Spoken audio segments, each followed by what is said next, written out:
Už si zažil tú situáciu, že sa ti zrazu vytrhlo vodítko a tvoj pes utiekol, kto vie kam? Čo vtedy robiť? Ježišmaria, kde mám psa? Väčšina ľudí by ho začala naháňať. Není to dobrá cesta, lebo keď ideš tým smerom, kam utekal pes, on nepôjde stále rovno a psa nikdy nedobehneš.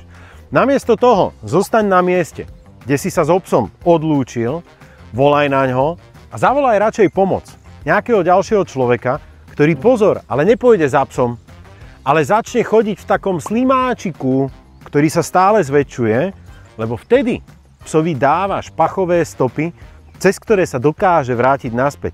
Keď pôjdeš jedným smerom a on odbočil, no tak sa stratí a potom už sa nebude vedieť vrátiť naspäť. Takže pozor na to. Vždy hľadaj psa tak, že zostávaš na mieste a niekto iný ide slimákom od toho miesta.